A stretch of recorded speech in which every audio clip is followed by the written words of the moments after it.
Alright, in today's video, we're going to be taking a look at some of the information that came up in the debate between, I believe, Wes and Billy Carson. I know I did a podcast interview with Billy Carson about 7 years ago, and he really helped me get my channel going. And to be fair, like a lot of the ideas that Billy presents, I either agree or disagree. I'm not one of those people that just agrees with everything that Billy says. But I also heard about this interview or debate that happened between the two, and I watched the rebuttal video by Billy, and I hadn't actually seen the debate with Wes yet. So actually, my wife was asking if we wanted to listen to it because she found the link to it.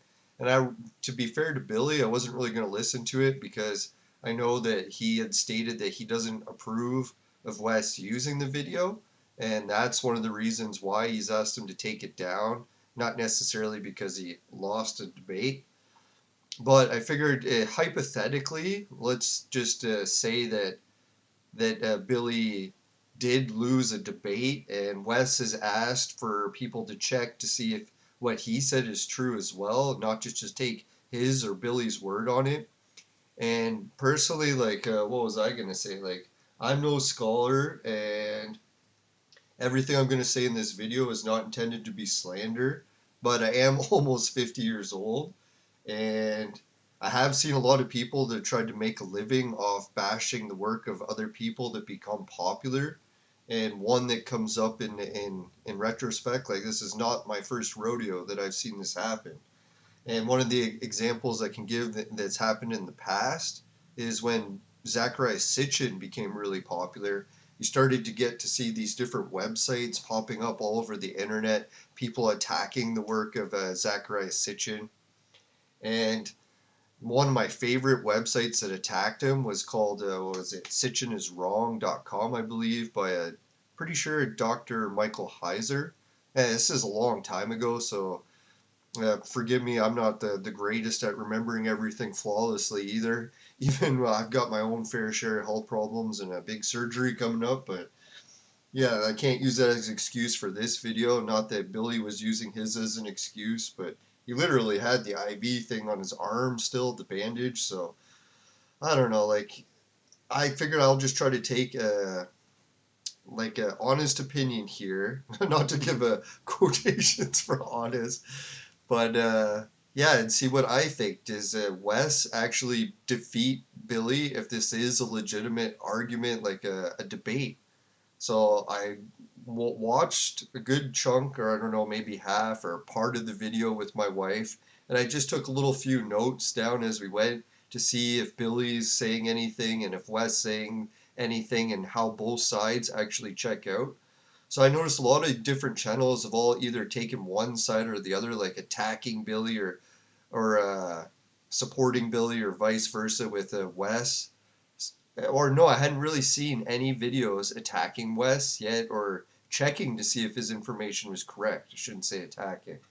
So yeah, I figured, hey, this video I'm just gonna break down some of the stuff that Wes and Billy talked about, because as much as some people are leaving in the comments saying like, hey, I watched Wes talk for 5 minutes and I knew everything that Billy was saying was wrong, I was like, I don't know, like people I'm left in chats before too that Billy's like one of the nicest guys I've ever met, one of the smartest guys I've ever met, if not the smartest, just by judging like our conversation and how many different topics he was well versed on. He strikes me as a polymath.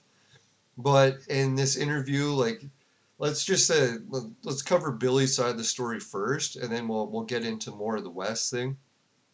So Billy was saying that hey, he was going over to his neighbor's house to just hang out, didn't know it was a debate, and we can see some evidence of this. And he had just gotten out of the hospital. You can see he had the bandage still on his arm in the video, and he didn't bring any notes with him. So people can say, oh, he knew he was going to a debate. I'm pretty sure, like Billy had stated before, that if you knew you were going into like a really heated debate that could ruin your career, you might want to bring in like a page or two of notes, right?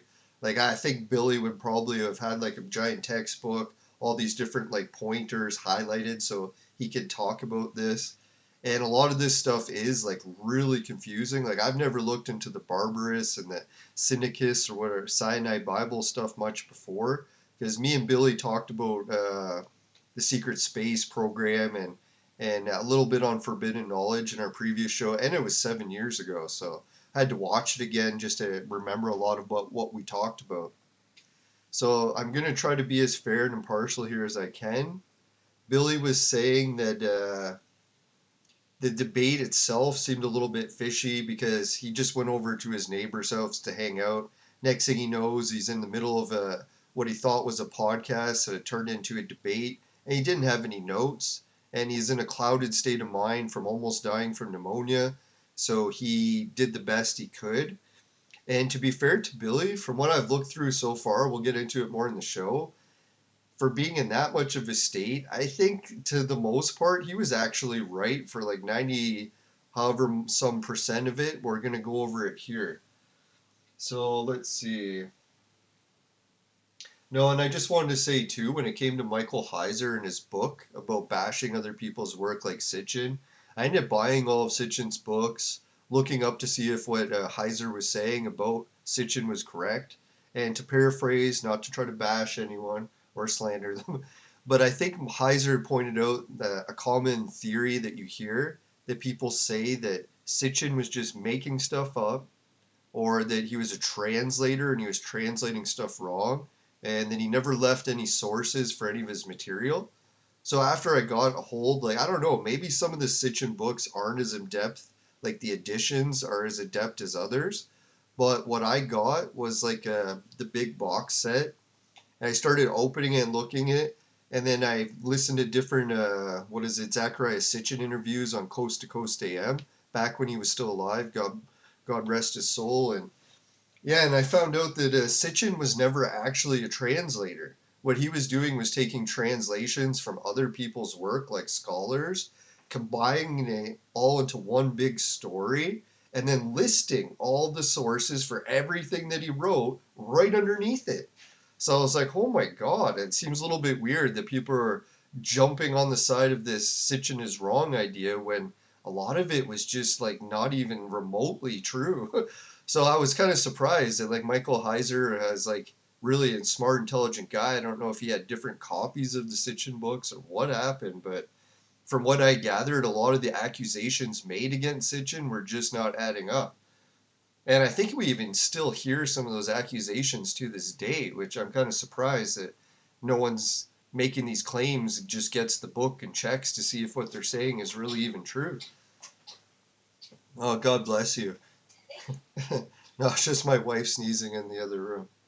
So, yeah, but to not make fun of like even Michael Heiser, like Michael Heiser, as much as, or Dr. Heiser, is his book or website was making fun of Sitchin and videos. One thing that he did, Heiser, was a section of the video about how to cut solid stone, like to make pyramids and stuff, with just sand, a copper tool, like a saw, and how the saw could move the sand along the stone and actually cut right through it.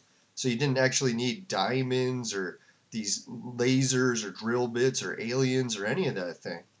So I just want to keep that in the back of my mind, and for the viewers that, yeah, as much as I'm going to be investigating this and saying one way or the other or offering to the viewers their opinion, what they think, I just like to say, don't throw all Michael Heiser's information out with the like the baby with the bathwater, right? And that's saying.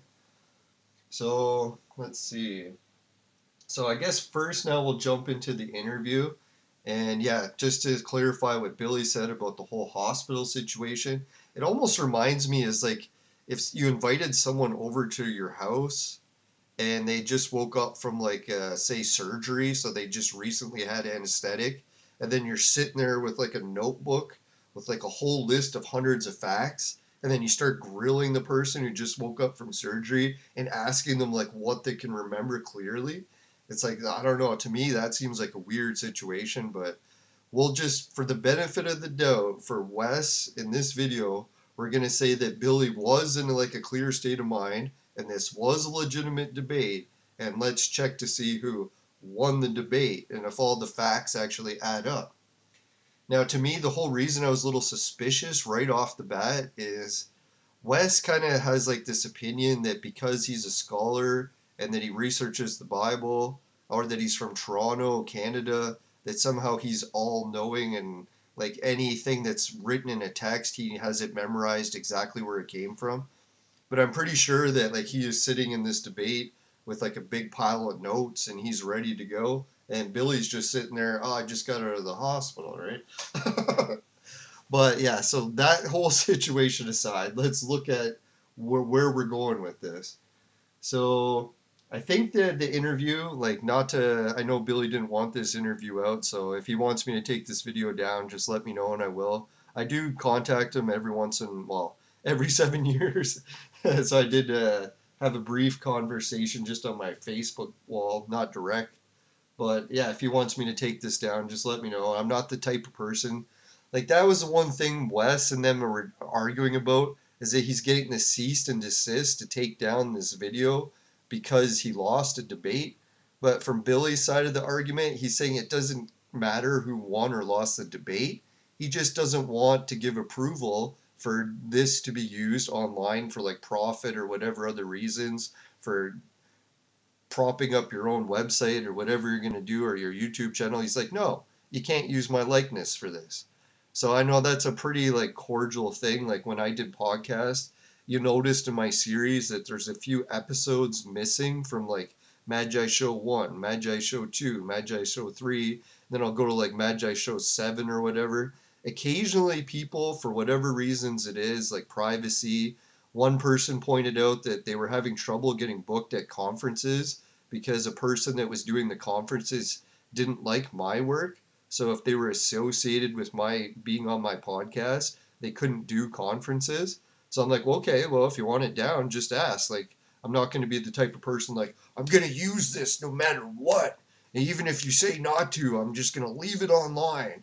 So yeah, I think that's a little bit of a cordial thing, is like if you do a recording with someone and they say, hey, would you mind taking this down? It's like, it's common courtesy just to take the thing down. Like, I know like some of the shows I took down, I wish I didn't, because they're some of my favorite shows and we covered some amazing material, and it really saddens me that it's wiped clean from the internet as far as I can tell. I didn't even keep copies myself, so those shows are gone into the abyss. But yeah, that's just kind of that's one thing I would like to point out for the West thing. It seems really weird to say that you're going to be taking, or that Billy was trying to get the debate taken down. It's like, no, that's not what Billy said at all. Billy was like, hey, I want my likeness gone and I don't want you using it for your own purposes. Whether I lost the debate or not, I don't think that really mattered. But anyways, let's get into the debate itself. All right.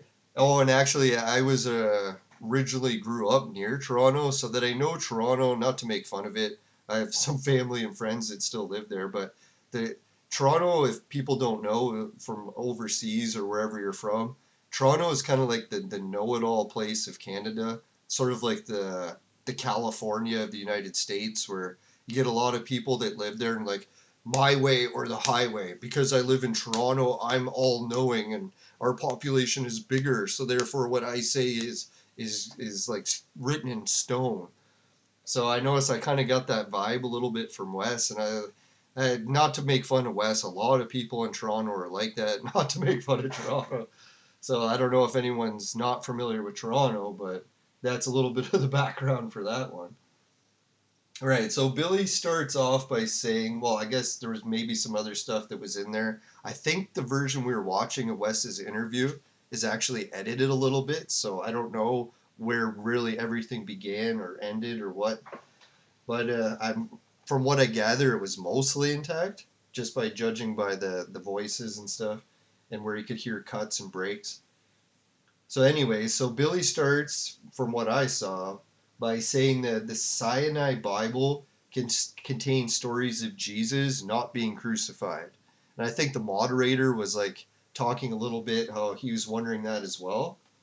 So then we kind of got Wes onto the show, and he started off by, I don't know, like, not to be like mean about it, but he did sound a little bit condescending right off the bat, where he's like, hey, like the Sinai Bible is actually, or no, I shouldn't even say that. He was asking Billy which version he's talking about. Is he talking about the Codex Sinaiticus? And they confirm that part of it. So I don't know. It's like then Wes starts saying that the book says nothing about the stuff that Billy is saying. That what is it? The the Barbarous or Barnabas? Yeah, Barnabas story is that Billy's talking about is not in the Codex in the Sinai Codex. We'll just call it that. So I thought that was a little bit confusing, and then I looked more into it, and what Wes I think is right here is talking about like how there is more than one thing for Barnabas, and I was actually thinking it was referring to Barbarous, the story about the murderer that was set free instead of Jesus, but no, I think it's another one. So I brought up the Wikipedia page about that. And what do we got here? Barnabas, it talks about him as being one of the prominent Christian disciples. And then we get into talk about how his book was removed from the King James version of the Bible. So I don't know. There was one part in the debate, correct me if I'm wrong, but Wes was trying to say that the King James version of the Bible and the Sinai Bible are near identical or whatever, or exactly the same. Can't remember how he posted it, or maybe I heard him wrong. So maybe you can correct it in the chat below. Like, did you say that these things were identical?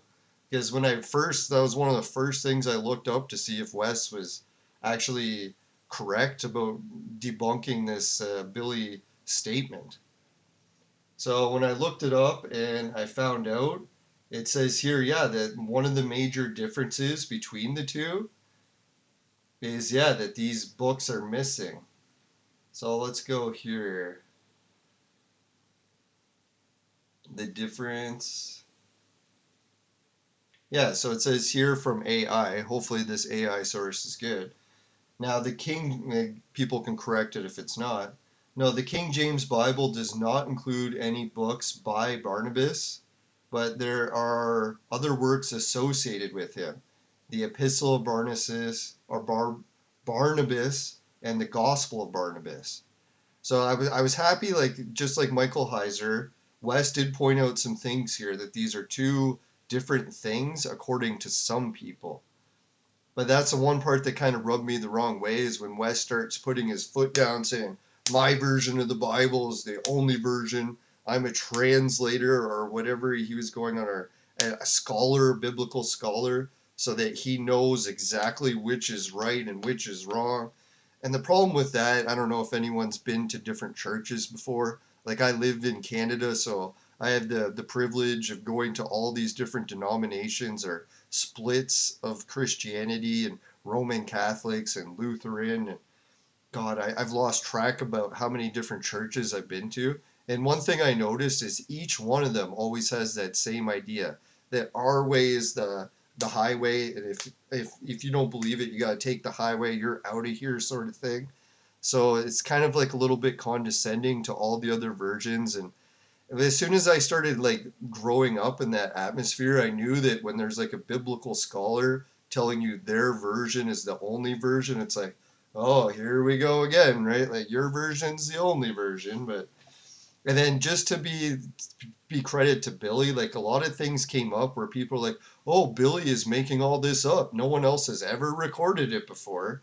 So we'll just break down. I think the main problem I notice with the debate is people getting these two books mixed up a little bit, which to Billy's credit, like yeah, he just got out of the hospital, so getting these two big books mixed up a little bit could be weird. But even without the whole problem with that, is not only that, but some people actually believe these books are related.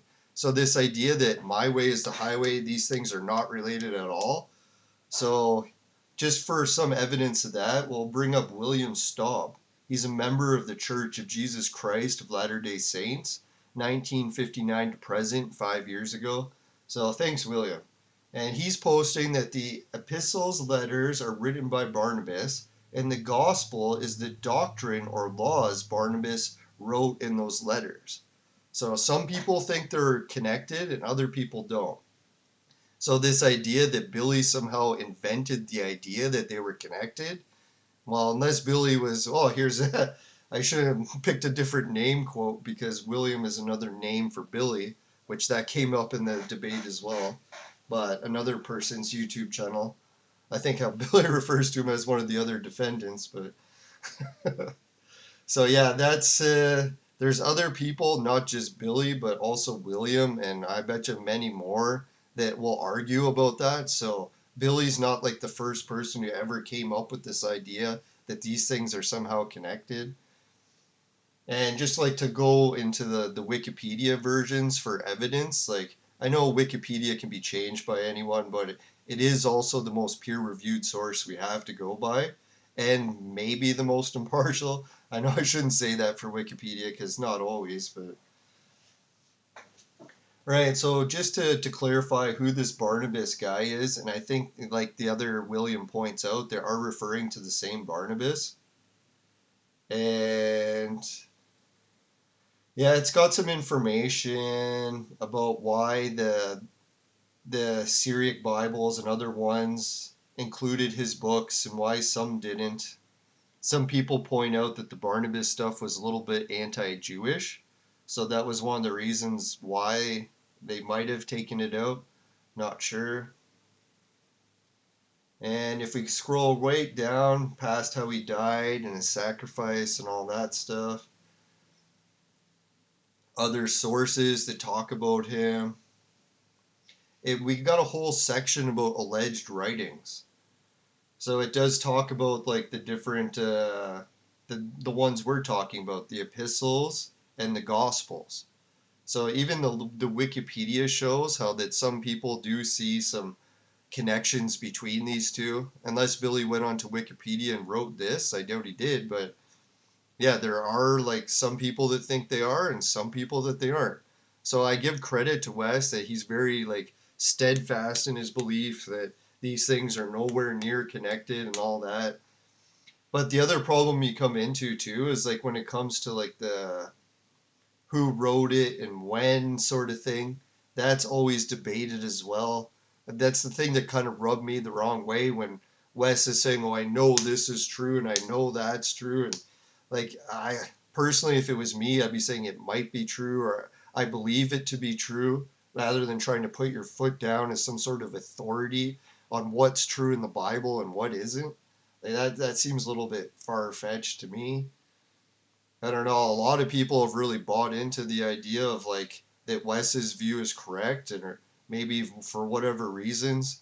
The thing that got me too is a lot of people are posting, "Oh, I heard Wes talk for 5 minutes, so therefore I know everything that Billy said was wrong." And I'm thinking, well, I'm Wikipediaing it, and sure, it's not taking days to figure out, but at least you should Wikipedia it or research it for like an hour or two, maybe before you make up your judgment, not just like 5 minutes and now all of a sudden, yeah, everything that this man is saying is wrong. All right, so I'll see if we got any other information that we need on from this one. I think we covered mostly everything that's established for this debate.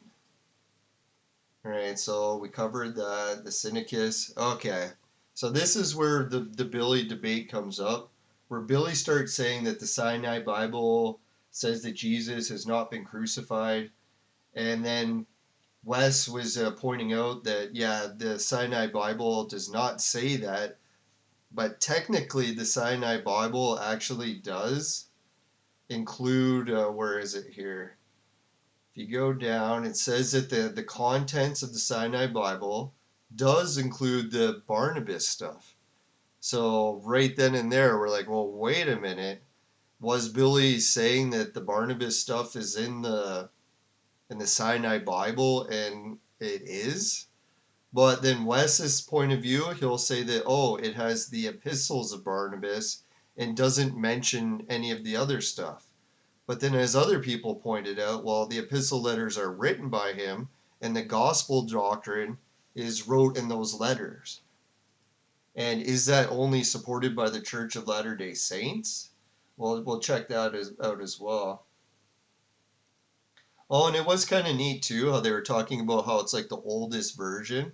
So I wasn't never heard about the oldest version stuff. Like I always personally thought the oldest version stuff either was coming from Ireland because like the whole Irish version of the Bible ties into Egypt as well, and they've got a lot of different cool books like the LGE, and it's a lot what like the Freemasons are really into. And if people know the Freemasons, they're pretty good scholars for looking stuff up as well. But yeah, we'll say that the Sinai Bible is actually the oldest, and just throw all the Irish history in the garbage for today's episode. Sorry, Connor. But no, part of my family's from that region, so at least I can make fun of it a little. All right, so we got the different things here for where it's kept, the history of it. I know they were talking a lot about like the different dates and stuff, about when it's been written by who. In a lot of cases, almost every case, I'd say it's always a big debate. Like I don't know if anyone's heard it before, but did the apostles even write the gospels themselves? And scholars don't believe so. This tradition of like things happening in Jesus' lifetime and then getting recorded hundreds of years later and then compiled by different people into books, it's not uncommon. That's actually the going theory, right? I know some people might think that some of the gospels were actually written. Like it's the same question: did God write the any part of the Bible himself? And then people will be like, no, God didn't write anything, but some people might think he did. So yeah, we'll cover that. All right, and then where is it? The creating the ambience and being all knowing. Yeah, we covered that. Not to make fun of Wes too much. So yeah, Wes was saying that the book says nothing about it. But then we find out that the Barnabas chapter is in the Sinai Bible, and if you look up the history of Barnabas, there's extra stuff. I know what was it? What was Wes saying that the Gospel of Barnabas is all lies, and he has like a whole different list of lies. But I think the one thing I don't know if he mentioned it later. The main reason a lot of people call it lies is because it has Islamic elements to it. So when you have the Christians battling the Islam religion, they tend to, all the Christians will say, oh, the Christian version is right. And then, oh, the Islam people say their version is right. So you always get that back and forth idea. So it's kind of disingenuous, I think, of West to say that, oh, this book is just trash and no one believes it, when there's like a huge population of Muslim people who actually consider it a sacred text. So that is a little bit disrespectful to some people. And then to be fair too to Islam, Islam has a lot of different factions as well. Like you've got the Sunnis and the Shiites and the different wars over what Islam is really supposed to say in their holy books too. So it's not something, it's like not her first rodeo in this situation, right? So here I kind of felt like the debate was kind of giving the impression that Billy made this whole idea up about Jesus not being crucified. So I was just checking, like, is any of that true? And then, from what I gather, the Gospel of Barnabas actually does talk about the denial of the crucifixion. So it's not something that Billy just made up off the top of his head and that Wes was able to crush in some sort of debate. Now, unless you're going to be able to crush the debate between Christians and Muslims, you're not crushing anything, right? Okay, and then we talk about the origins. The Gospel's origins and authors have been debated. So I'm pretty sure Wes was like all knowing that, yeah, there's like no chance that any of this could be true. What was some of the reasons that I found funny? Oh yeah, that Wes was saying that this version of the Gospel of Barnabas isn't true because of the dates of travel are unrealistic. Oh man, that has to be the funniest thing to offer as evidence for anyone who's ever followed the story of Moses, right? Like, remember when he's getting kicked out of Egypt or running out or escaped from Egypt, I should say, and they part the Red Sea and they go across, and then was it 40 years of wandering in the desert? And then you look at how far it actually is to walk from where they said they walked to, and it's like a week's journey. So you're like, okay, so some parts in the Old Testament also have this exact same problem that Wes says is proof that the Gospel of Barnabas isn't real. So if we're taking that same logic, Wes, wouldn't we have to say that the entire story of Moses isn't true either? Because it took 40 years for them to get from one spot to another that should only have taken a week. And then the whole thing too is to defense for Moses on that is there was like the stories of where they had to battle the giants. So they had different giant incantations where they had to go around, so they couldn't actually take direct routes. But then, and if that's true, then couldn't it also be true to the Barnabas story when they're saying they took somewhere to walk and it doesn't add up? Well, doesn't that mean that the same logic? They might have taken a different route for whatever reason, wars that were happening. And then, oh yeah, that's also another reason why people make fun of the Irish history. They say that their wandering story was 400 years.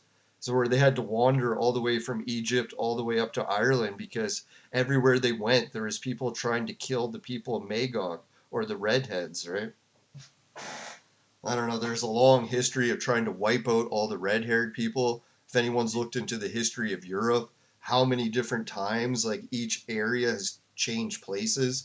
Like red-haired people used to dominate almost all of Europe, even a good chunk of the Holy Land, parts of Egypt, Spain, and all that region.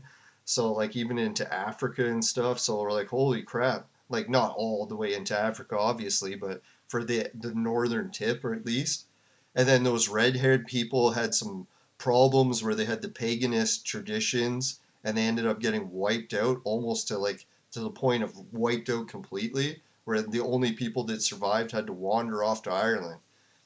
And as much as people make fun of that, like really there's been so much evidence that the Irish people aren't even really the natives to Ireland. There was people there before. So when they arrived, it was like the story of the Fear Morgans, and we won't get too much into Irish history, but I thought I would just mention it as an example where we get these same stories from all these different religions or same religion in different chapters or interpretations, and saying one is true because the wandering time is off just doesn't seem to make any sense to me. People can put it in the chat. Do you think it's fair to take one person's wandering story that doesn't add up and throw it out, and then take another person's wandering story that doesn't add up and go, oh, this one's gospel because I say so? It sounds ridiculous to me, but hey, to each their own. And I do stand by Wes, and I would say one thing is like he's so determined in what he thinks is true and my way or the highway sort of thing. Like that's some pretty good dedication. Like usually that's the kind of stuff that like yeah, you get a lot of things accomplished. So the traveling dates. Wes argues the biblical city thing. So Wes brings up the idea that the biblical cities that are mentioned in this Gospel of Barnabas aren't even adding up. That one city's here or one city's there, and it's not supposed to be. Well, the thing with the biblical cities is like when it comes to them and scholars, a lot of cases they say a lot of these biblical cities aren't even real, especially the Sumerian ones when you go that far back into it. And then it's not till later times that we start finding ruins like of Sodom and Gomorrah. Like people are still debating where that place is or if it was even real. Like, oh, there's a pillar of salt there. I think it's there. Or it could be over here. It could be over there. Each person's Bible has a different saying. Oh, it's there. It has to be. Oh, I go to this church, so therefore this ancient city had to be there. And then there's the different cases where it's like, oh yeah, he said he had to go up into the mountains, and yet it, or across the sea, yet it wasn't across the sea. But we got to understand too is like we're dealing with ancient cities that might have had more than one location with the same name. Like I noticed that when I researched Magog. Like Magog is considered a place and a people, and then you go over to North America, and we'll get into a little bit. We won't touch on it too much. I'm hoping to talk to Billy about it. But I get to learn a lot of First Nations history living in northern Canada, and I started to realize that a lot of the Bible stories actually match very closely to what's the happenings even in North America. Like we got cities here with ancient native names like Magog, and what did Magog mean to the First Nations people? The greatest body of water, or great body of water, almost referring to Noah's son or grandson Magog, who crossed the ocean to reach North America. You know, it's a pretty wild theory too, but like that's the thing with the Bible is I love different wild theories about it. So that's why I'm a little bit like upset with everyone picking on Billy these days and saying he lost the debate. Like I try to stay neutral, but really I'm thinking like everyone has their own opinion of the Bible. Do I think one person's opinion is better than another because of some translation or one city was here or there? It's like it's all a mess when it comes to the Bible. Let's face it, we're missing like 30 years of Jesus's life, for God's sakes. We only have like little portions of it. All these different books missing, all these different translations. When it comes to accuracy, the Old Testament and the Jews and their scribes, that's when you start getting into some accuracy that can be traced for like thousands of years, right? When it comes to the point of the New Testament, it's all over the place. Every person has a different idea, and every church, every denomination, like even get into the Book of Mormon stuff, right? Like people will follow the Book of Mormon, they'll tell you like Joseph Smith, the seer tablets and everything. That's for sure. Everything else is like is nonsense or whatever. And then some people will say, "Oh, the Mormons version is complete bull crap and everything they're saying about the seer stones and everything is completely false and a forgery." But it's always opinion based, right? Like no one really knows. And trying to claim that you know that your way is the highway or your way or the highway, it just kind of bites me the wrong way. I don't know if the viewers can put in the chat, do they like it when people do that? They're like, oh yeah, my interpretation of the Bible is the only way, and anyone else's beliefs are crap and go out the window. All right. So we'll try to make this a little bit quicker and get through. The gospel origins have been debated, several theories are speculative, and none has general acceptance. So we can see this idea like, yeah, it's all over the place, right? To try to say that Billy lost the debate because he believes in Islamic texts, like, I don't know, like there's going to be quite a few Muslims that are like, I don't know, I think Billy won the debate because our text is true and the Christian version's wrong, right?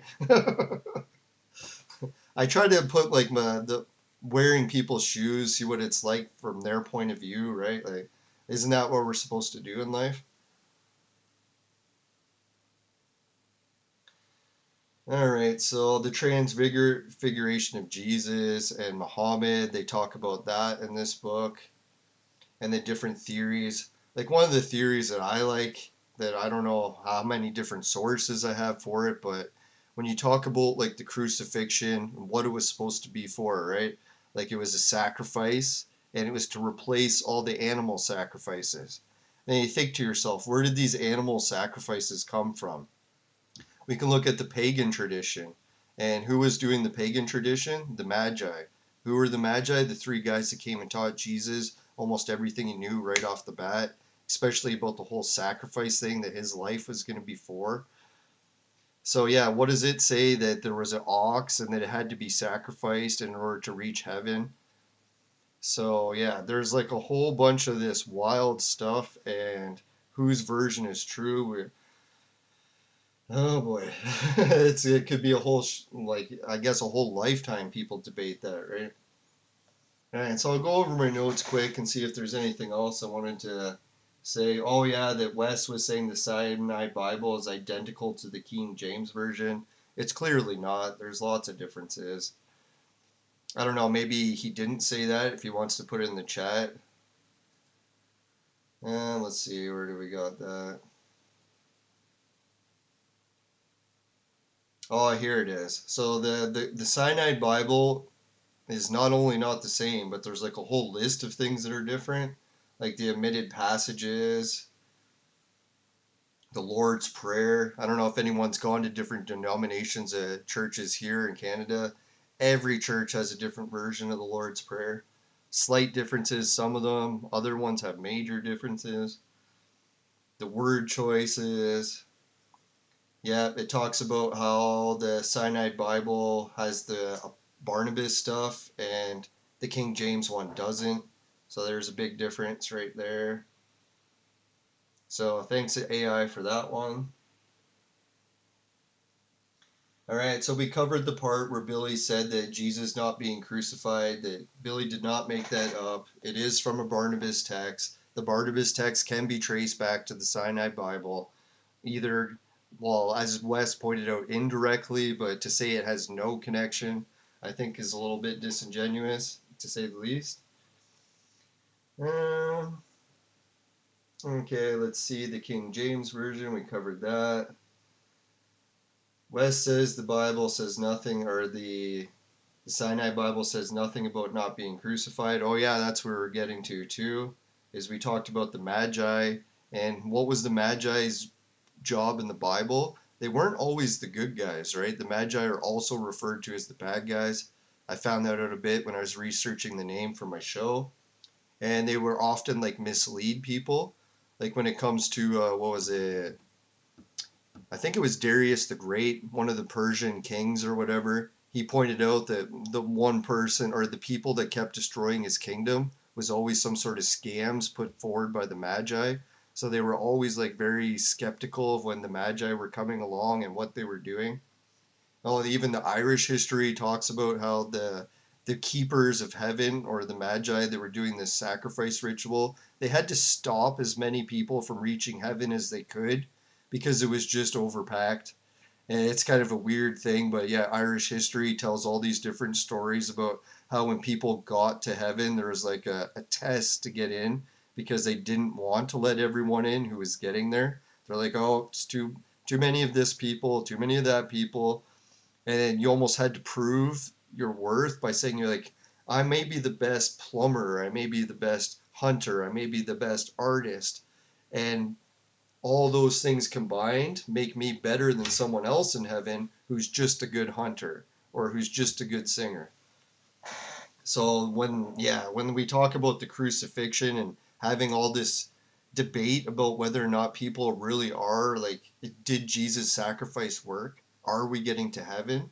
That should be like a pretty big debate, and people are just sort of like, no, Jesus was crucified, everyone's getting to heaven, and there's no other saying about it, right? As long as you repent or whatever, right?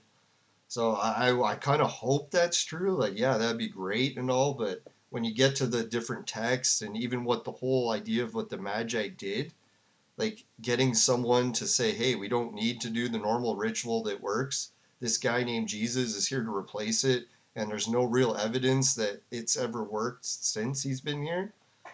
It's kind of scary. Well, I guess other than Muhammad, when he ascended to heaven as well, they let him in. All right, so we talked about Barnabas, the different, yeah, the skin, how they're still finding the different manuscripts for it. So I don't know. I think we heard Wes say that he has the most complete version by going to some museum, but from what I gathered, yeah, there's different, even different museums have different versions where they found different leaflets to add to it. So I don't know who even has the complete Sinai Bible. Maybe Wes can point it out, and then I'll try to debunk that too. No, I'm just kidding. I think he did say it, and I'll have to look at it again closer. All right, so the dates and travel aren't realistic, and that's nothing new. Oh, saying that the Barnabas thing is a known forgery, yet Islam considers it to be sacred text, so that's kind of a weird thing to say. Wes argues but fails to mention that most biblical cities are considered fictional. Yeah, we covered that part. And yeah, the locations. I'm like, sure, we got Jerusalem and stuff, but like when you start getting outside of that, like the further you go from like the well-established ones, we start getting into the locations like, oh, did these even really exist? And people debating where they are.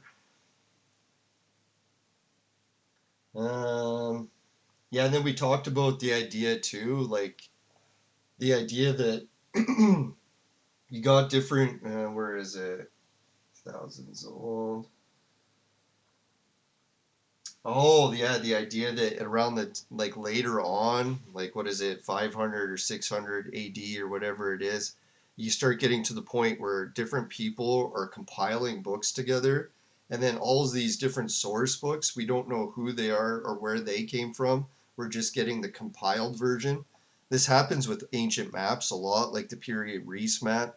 He also had like all these really ancient source maps, compiled it into a map that included North America and what the continents used to look like before the ice sheet, like on Antarctica and stuff. And then people are like, oh, but the Perry Reese book was so much later. But then you don't realize, like, yeah, sure, he wrote it so much later, but he even said, like, we're compiling older texts together. And that's where we're starting to get with all these different versions of the New Testament. Different guys throughout history around like 300, 400, 500, they all start taking different source maps that we don't have anymore, combining it together and making a religion out of it. So it's not like Billy is like pulling at straws and making stuff up. This sort of thing is like common. Like, I don't understand where we're getting this idea that it's not. I shouldn't laugh. Like Wes is, he knows a lot too, right? So he can point out why he thinks this idea of compiling different things together from older sources that we don't know of is such a weird thing. All right, yeah. So we tried that.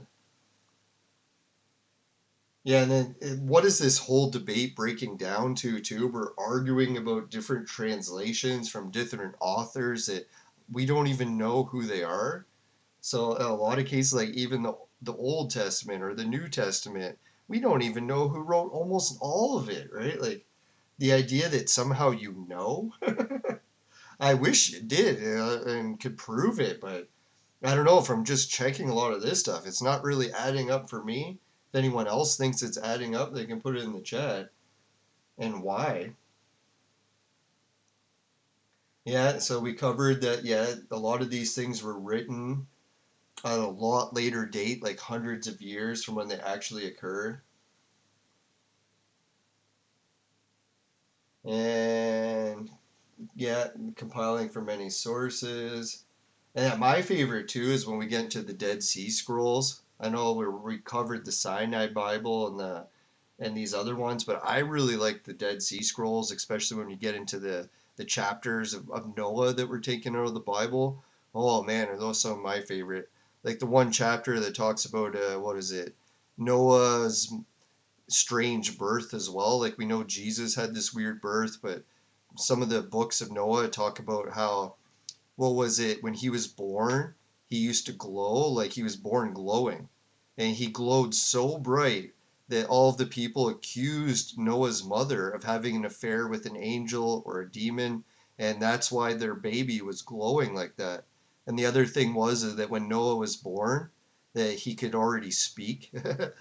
So that was a kind of a weird story. So, yeah, like when it comes to these different Bible books and where the sources come from and what they say, if it's channeled by this person or found in a scroll in this cave or whatever, it's like I'm still not saying one way is the highway, right? Like, yeah, or the highway. It just doesn't seem to make sense to say that. All right, so yeah, and to say that, yeah, Wes knows that that one Barnabas tale or book is all just myth and makes up the crucifixion and all that. Well, maybe we need to get a Muslim scholar on to debate Wes, because like I'm not the expert on Muslim here, but from what I'm gathering is there's quite a few Muslims that would take Billy's side on that, and the idea that it's like no, it's like just not really reality, right? You're not winning any debate with me on that part, right? Wes says that it's a forgery, but no one knows. Islam agrees. Yeah, so this is the part I wrote about different churches. Yeah, we got churches all over America saying that they know that their way is real and every other translation is a forgery. So it's basically repeating the same words that Wes is saying here. Mormons and Joseph Smith, they'll argue back and forth about them. And the Roman Catholics, I went to that church. And the Ukrainian Orthodox Church, they got the UFOs on the artwork, and they got the gold bags, like, that Anunnaki bag. They even spray people with pine cones after dipping it in. So personally, in my opinion, is like you can go to all these different churches and find little elements of truth to all of them. So maybe there is some elements of truth to all the different things attributed to Barnabas. No one really knows. To claim that you do know seems disingenuous. Baptist, yeah, I went to a Baptist church and I seen them have the convulsions. Oh yeah, my stepmom used to go to one of the nicest black people churches, and they do a lot of singing. So she loves singing, and that was her favorite church, and they're very welcoming there to anyone. Um, Lutheran has a little cups of juice. Anglican, yeah, Anglican church is actually the one that I got married in recently, and I love some of the Anglican stuff. They talk about all the pagan stuff from the Magi, about the Orion stars and how they collects to the Pleiades and the Alpha to Omega. And lo and behold, my favorite part about attending the Anglican church is they got Freemasons that come in as guests and they read from the Bible to like the whole congregation. I thought that was kind of interesting because I'd never been to a church before that actually works so closely with the Freemasons. So that was pretty wild, especially since they put in all the Magi stuff into their masses. So I was like, whoa, now this church is something. But not to give the saying that Anglican is the best church, because I actually did go to a ceremony with the chief of Beaver House up north here in Canada. So I actually even took some official classes to become what is it, a medicine man, the person who can walk into the woods and identify all the plants and what they can do just by like looking at them and listening to what the plants tell them. Then I also got to learn other stuff about how the different First Nations cultures have the same star connections that go back to the Magi stuff. I was like, whoa, they're worshiping the same stars. Like, that's pretty wild, right? Like, except their version of Orion Man, instead of being a regular man, he's the Winter Maker. Could be Ojibwe, I'm not too sure. Someone can correct me in the chat on that one. It's probably best to hear it from First Nations people rather than me. Oh yeah, and then the Ojibwe or another culture here also has the story about the baby floating in the basket, and then the basket was found, and the baby ended up becoming the leader of that people, even though he's not from there. Just like I think it's the story of Moses, isn't it? People correct me in the chat. And not only that, but the baby grows up to be the leader, and guess who he has to fight? An angel. An angel happens to come too, just like the story from the Bible, right? And then what happens after they battle? The angel and this baby that became king, they wrestled for days, just like the story of like what is it, the first guy named, was it Israel? People can put, yeah, Wes would know that one. So Wes, what do you think about that too? Isn't it kind of neat that Billy's talking about these different stories, but and Islam seems to disagree or kind of coincide with other things he's saying? And then also we have the First Nations history even has their own versions of almost the identical stories. It's kind of weird, like to say that one way is the or else is so weird to me.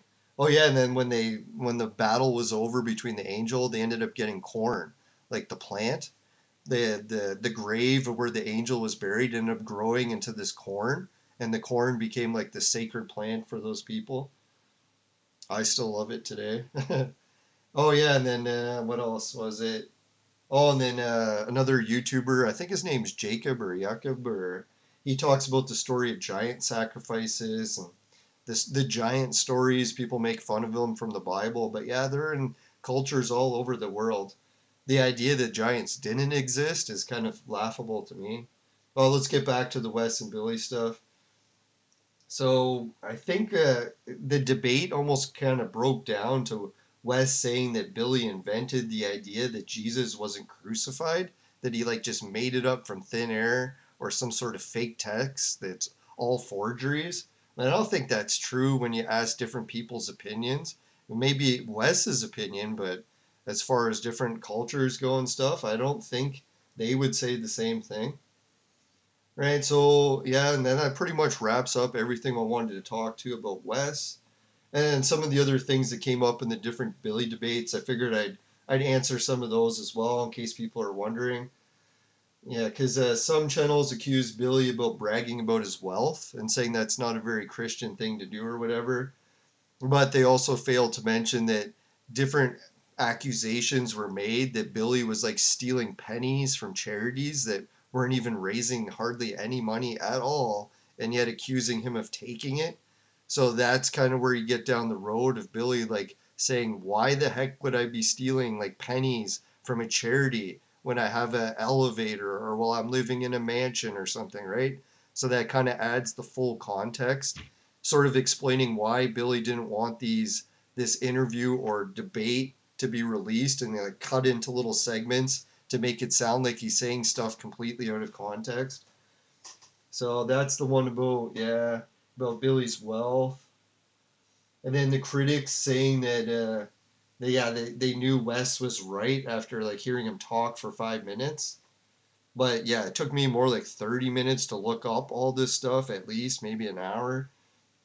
And yeah, just looking it over, I can see that sure, Wes's opinion is good for him, but there's plenty of people that have other opinions. And saying one person's opinion about the biblical narratives is true and the other isn't is like the same thing as saying that the Mormons' religion is real or that Muslims' religion is real. No one knows, right? This idea that you know is, it sounds great and all, but looking it up, it's like, no, that's not even close to the truth, right? There's lots of different people that believe the story that Jesus wasn't crucified. It's not just Billy, right? He didn't make it up. And it does come from a Barnabas book that's apparently related to the Sinai Bible, depending who you ask, right? All right, so what was the other thing? Why would Billy say the same thing on other shows if he was only sick for this one, right? And then we can see that's why, right? Like the whole Barnabas idea being connected to the Sinai Bible. You don't have to be sick straight out of the hospital to think this. You can just read it off Wikipedia or other sources, right? Like it's not like Billy made it all up from scratch or something. If he did, that would be impressive.